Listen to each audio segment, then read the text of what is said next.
வணக்கம். ஜோதிட உலா யூடியூப் சேனல் அன்பு உள்ளங்களுக்கு வாழ்த்துக்களோடு வணக்கம். இன்றைய தினம் மார்கழி திங்கள் 28ஆம் நாள்.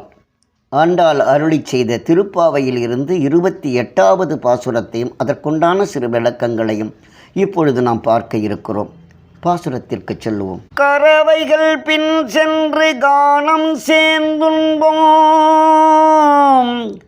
அறிவொன்றுமில்லாத ஆயர் குலத்து உந்தன்னை பிறவி பெருந்தனை புண்ணியம் யாமுடையோம், குறை ஒன்றுமில்லாத கோவில்தாம் உள் தன்னோடு உறவேல் எமக்கிங்கு ஒழிக்க ஒழியாது, அறியாத பிள்ளைகளோம் அன்பினால் உந்தன்னை சிறு பேர் அழைத்தனவும் சீரிஸ் அருளாதே, இறைவா நீ தாராய் பறையேனோர் எம்பாவா.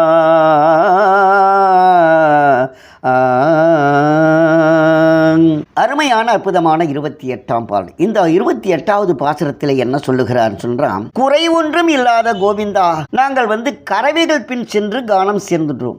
மாடுகளை அழைத்து சென்று வயலிலே நாங்கள் காடுகளிலும் மேடுகளிலும் மேய்க்கின்ற பொழுது அங்கே எங்களுடைய உணவுகளையும் வைத்து அது மாட்டுன்னு அதனுடைய உணவை சாப்பிடும். நாங்கள் மாட்டுன்னு எடுத்துக்கிட்டு போன எங்களுடைய உணவை நாங்கள் சாப்பிட்டுருப்போம். அப்போ நாங்கள் எப்படி தெரியுமா, கள்ளம் கபடம் இல்லாதவர்கள், எதை பேச வேண்டும் எதை பேசக்கூடாது என்று நாங்கள் அறிந்தவர்கள் இருந்தாலும் ஒரு சில நேரத்திலே எங்களுக்கு அந்த கள்ளம் கபடம் இல்லாத பேச்சு, அதில் தான் அறிவொன்றும் இல்லாத என்று சொல்லுகிறார். இறுதியுமே நான் வெளிப்படையாக வெள்ளையாக பேசுவோம் என்று சொன்னார். ஆயர் குலத்து உந்தன்னை பிறவி பெருந்தனை புண்ணியம் யாமடைவோம். உன்னோடு நீங்கள் இந்த ஆயர்குலத்திலே பிறந்த போது கண்ணா, உங்களோடு நாங்கள் வாழ்ந்து கொண்டிருக்கும்போது பிறவி அடுத்த பிறவி எங்களுக்கு இல்லைன்னு தான். ஏன்னா நீ பரமபத வாசன். அப்படி இருக்கும் பொழுது எங்களுக்கு இனிமே சுவர்க்கம்தான், நரகம் என்பது கிடையாது என்பதைத்தான், பிறவி என்பது கிடையாது என்றால் குறைவு ஒன்றும் இல்லை கோவிந்தா. உறவேல் நமக்கு ஒழிக்க நம்முடைய உறவுகள் இருக்குது பாரு, எந்தெந்த ஜென்மங்கள் எடுத்தாலும் உன்னோடு தான் நாங்கள் இருப்போம், உன்னோடு தான் நாங்கள் பேசுவோம் என்ற உறவு நமக்கு ஒழிக்கவே முடியாது. நாங்கள் அறியாத பிள்ளைகளோம் அன்பினால் உந்தன்னை, டே கோவிந்தா, ஏ கோபாலா, ஏ கண்ணா, ஏ கிருஷ்ணா, இப்படி உன்னை பேசிட்டோம், பெயரிட்டு பேசியிருக்கிறோம், வாடா போடா என்று சொல்லியிருக்கிறோம், உன் பேரில் கோல் சொல்லிட்டோம் மாத்திரமும் சொல்லு. இந்த சிறு பேர் அழைத்தனையும் சீரிய அருளாது, கோபிச்சுக்காத.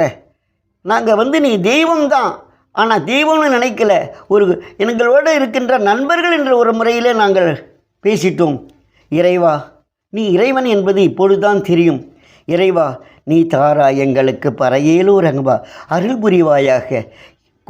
நாங்கள் சொன்னதெல்லாம் மனசில் வச்சுக்காத, நாங்கள் அதையெல்லாம் நாங்கள் வெள்ளையாக இருக்கிறோம், அதெல்லாம் நாங்கள் அறிவில்லாத செஞ்சுட்டு இருந்தால் நினச்சிக்கோ, என்னை மன்னிச்சுக்கோ என்று அருமையாக அற்புதமாக எங்களுக்கு அருள் புரிய வேண்டும், தவற்றை எல்லாம் தவிர்த்து விட வேண்டும், தவறுகளை மன்னிக்க வேண்டும் என்ற இந்த அருமையான அற்புதமான பாசுரத்தை நமக்கு பாடி தந்திருக்கின்றார். நாளைய தினம் 29வது பாசுரமும் அதற்குண்டான சிறு விளக்கங்களையும் பார்க்க இருக்கிறோம். வணக்கம்.